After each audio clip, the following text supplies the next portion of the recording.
Hudaibiya paper मिल क्या था? वो पहला, आज से 20-24 साल पहले वो हुदैबा पेपर मिल में इसी तरह ये कर रहे थे कि उसके नाम पे पैसा बाहर भेजते थे, पहले चोरी करके, और वहां कोई काजी फैमिली लंदन में बैठी, उनके अकाउंट्स में पैसा गया, उधर से उन्होंने दिखाया कि जी हमने रेमिटेंसेस भेजी है, और रेमिटेंस का कोई सवाल ही नहीं पूछ सकता था, जो बाहर से पैसा आता था सवाल ही नहीं पूछ सकता था। तो यहां से बाहर पैसा चोरी करके भिजवाया, वहां से जिस पैसे की जरूरत थी वो इन्होंने रेमिटेंस के नाम पे ले लिया और कोई सवाल नहीं पूछता। तो ये जो शहबाज शरीफ का सारा पैसा ये जो आया है, इसका ज्यादातर पैसा जो इसकी दौलत में इजाफा हुआ है, इन्होंने पूछा ना नायब ने कि जी इजाफा किधर से हुआ? जी रेमिटेंसेस आई हैं। 90% इन्होंने दिखाया ये जिस तरह कि जी वो फलाने ने पैसा भेजा। जब उन्होंने चेक किया वो कौन था, एक कोई पापड़ वाला था जो पापड़ बेचता था, उसने कोई करोड़ रुपया भेज दिया इनके अकाउंट्स में। फिर दूसरा एक और कोई चीनी वाला, इस तरह के लोग थे जो कभी पाकिस्तान से भी बाहर गए, उनके पासपोर्ट पकड़े, उनके नाम पे पैसे बने। ये ओपन एंड शट केस था। लेकिन चेयरमैन नायब साहब ने अपनी कोई सोचा होगा, केस खत्म कर दिया। फिर अगला सुने जरा।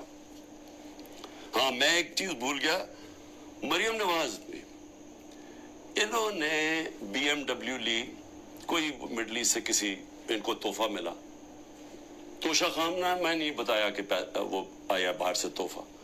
जो भी आपको बाहर से तोहफा मिलता है आपको डिक्लेयर करना पड़ता है, और वो जाता है तोशा खाना में। उन्होंने तोशा खाना में नहीं दिया, और उसी को गाड़ी को फिर इस्तेमाल करके आगे बेच दिया, और बड़े नफे के ऊपर।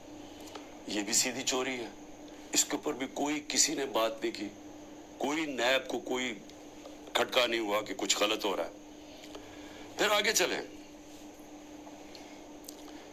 16 अरब रुपए के FIA के केस। अब FIA से मैं मिल रहा हूं, इंशाल्लाह उनसे पूछूंगा कि क्या जब डॉक्यूमेंट्री एविडेंस थी कि ये नौकरों के नाम पे पैसा आता था और उधर से शरीफ खानदान के ये इनके बेटों के अकाउंट्स में चला जाता था, 16 अरब रुपए, जिसमें मकसूद चपरासी भी था, तो क्या वो केस बंद कर दिया? सोचा नहीं कि 16 अरब रुपया कोई छोटी रकम नहीं है? तो उसके ऊपर कोई फिक्र नहीं हुई आपको कि पूरी तहकीकात हुई, इतनी फाइलें पड़ी हैं, सारी डॉक्यूमेंट्स पड़ी हुई हैं, कोई आपने नहीं देखा कि वो डॉक्यूमेंट्स देख लें? वो तो लोग, मकसूद चपरासी तो बेचारा हार्ट अटैक से गया, डॉक्टर जवान भी हार्ट अटैक से गया, एक और गवाह हार्ट अटैक से गया। तो कोई फिक्र नहीं है कि डॉक्यूमेंट्स भी पड़ी हुई हैं, उनके ऊपर FIA को इन्वेस्टिगेट करे?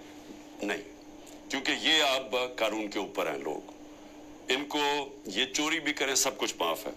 फिर आगे चलें।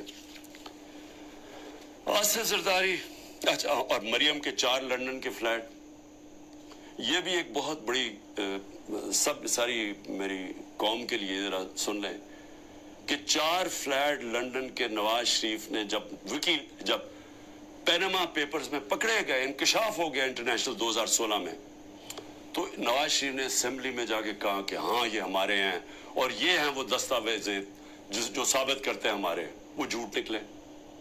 फिर अदालत में केस चला गया, वहां इन्होंने कतरी खत ले आए सामने, वो भी मजाया था, लोग उन्होंने मजाक उड़ाया उसका। उसके बाद अब एक मरियम और इसके भाई हुसैन के बीच में एक कॉन्ट्रैक्ट साइन दिखाते हैं कि जी ट्रांसफर हुआ है फ्लैट 2006 में, वो जिसमें वो साइन किया, जो फॉन्ट थी जिसमें वो टाइप आउट हुआ, वो अभी आई नहीं थी फॉन्ट वो अगले साल आई। सीधा अदालत में झूठ बोला गया, फ्रॉडलेंट कॉन्ट्रैक्ट दिखाया गया। अभी तक वो ये नहीं बता सके कि ये 4 महंगे तरीन लंदन में महलात जिनके उनका पैसा आया किधर से, अभी तक कुछ नहीं। लेकिन जज साहब ने पूछा नायब से कि जी बताएं, वो तो कहते हैं हमारे फ्लैट से, आप साबित कर सकते हैं? नायब ने कहा नहीं जी हम नहीं साबित कर सकते। चलो जी केस खत्म। तो एक तरफ तो ये हो रहा है। जरदारी साहब पे आ जाए। जरदारी साहब तो पहले मुशर्रफ ने जब इनको माफ किया इनकी करप्शन, तो उसके अंदर सबसे पहले था जो सरे महल, जिसका बड़ा शोर मचा। सरे महल के अंदर आप सब जानते हैं कि इन्होंने एक बहुत बड़ा एक रियल एस्टेट लेडी, कितनी एकर्स की इंग्लैंड के अंदर सरे में, वो एंड में जाके पाकिस्तान ने वहां केस किया। केस में साबित हो गया कि ये दिखाई नहीं सकते थे इनके पास पैसा है। तो जब वो साबित हो गया कि इनके पास था नहीं, वो बिक गई और वो पैसा पाकिस्तान आना था, तब तक एनआरओ मिल गया, वो भी हजम हो गया। $60 मिलियन पड़े हुए थे स्विट्जरलैंड में, वहां केस किया, वो आने वाला था पाकिस्तान एनआरओ में, वो भी 17 अरब रुपया वो भी हजम हो गया। उसके बाद फिर शुरू हुआ, वो फिर मशीन फिर चलनी शुरू होगी पैसे बनाने वाली, फिर वो फेक अकाउंट्स पकड़े गए, अरबों रुपया वही कि यहां से फेक अकाउंट से पैसा बाहर भेजा, उधर से रेमिटेंसेस दिखा के पाकिस्तान ले लिया और बाकी पैसा बाहर ही रखा। जो करप्शन हो रही है सिंध हुकूमत के अंदर, जो खुल के पैसा बन रहा है, जो सारे जानते हैं जरदारी सिस्टम कि हर चीज का कट मिलता है, वो क्या हमारी एजेंसीज को नहीं पता? क्या वो नैब को नहीं पता? लेकिन क्योंकि उनसे भी डील हुई है, वो भी आज ऊपर बैठे हुए हैं पावर में। लेकिन किन के ऊपर इस वक्त पूरा जोर लगा हुआ है? सारा जोर लगा हुआ है कि जी किसी ना किसी तरह इमरान खान और तहरीक इंसाफ को खत्म करना है। और हो क्या रहा है कि मजलूम हम, यानी साइफर के अंदर गवर्नमेंट मेरी जाती है और केस ही मेरे पर हो जाता है। 9 मई को सुप्रीम कोर्ट कहता है कि गैर आईनी और गैर कानूनी तौर पे मुझे एक मुजरिम की तरह उठाया गया, लेकिन मेरे ऊपर 30 केस हो जाते हैं। उसके अलावा जिन लोगों को गोलियां मारी, सीधी सीधी लोगों को गोलियां मारी, 69 लोगों को, प्रोटेस्टर्स को, उन्हीं के ऊपर केस कर दिए।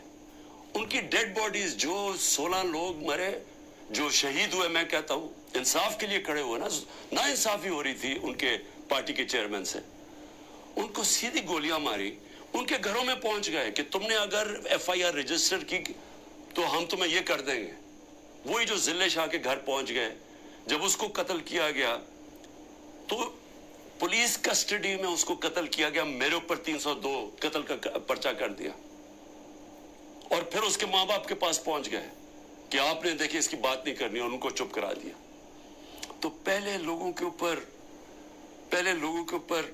जुल्म करते हैं, फिर उन्हीं के ऊपर केसेस कर देते हैं। जो एक लड़का बेचारा शहीद हुआ, वो भी प्रोटेस्टर था, पीसफुल, पुरअमन, उसको गोली मारी, शहीद हो गया। उसके कत्ल का केस एजाज चौधरी और मियां महमूद रशीद के ऊपर डाल दिया, यानी अपना ही उन्होंने कारकुन कत्ल कर दिया। अब मैं सिर्फ अपनी कौम से ये कहना चाहता हूं कि देखें, मैं फिर से कहता हूं, कौमें चलती हैं इंसाफ के ऊपर, अखलाकियात के ऊपर, अमर बिल मारूफ के ऊपर।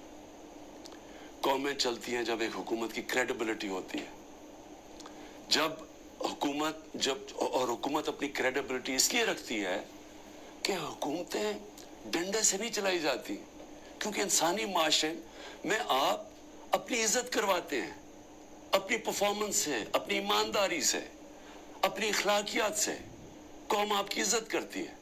जमहूरियत के पास फौजें नहीं होती, जमहूरियत के पास अखलाकियात होती है।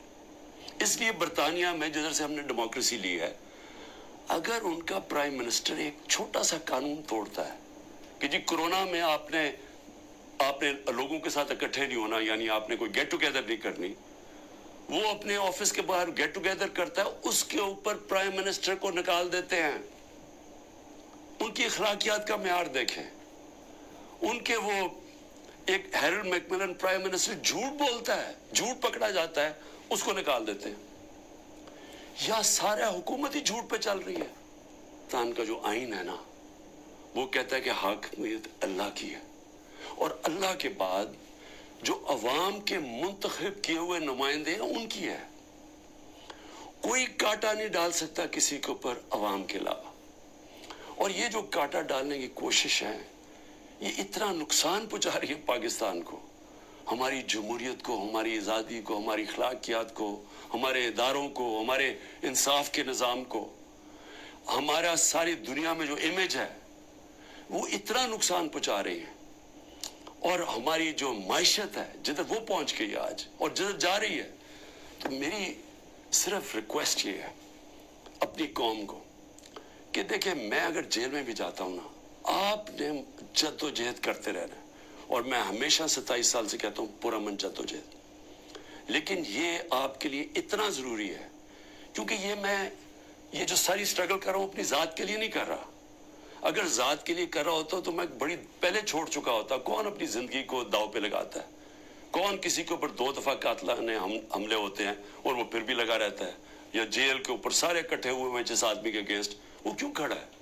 کیونکہ میں اس کو سیاست نہیں سمجھا، اس کو عبادت سمجھتا ہوں. ساری دنیا کی تاریخ میں آزادی کے لیے اپنی لوگوں نے جدوجہد کی، اپنی جانیں قربان کی ہیں.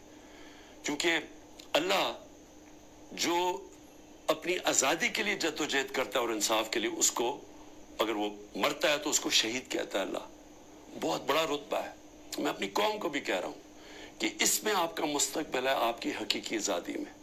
یہ جو نظام اگر یہ چلتا رہا، پاکستان چھوڑیں، کسی ملک کا کوئی مستقبل نہیں ہے. پاکستان زندہ باد.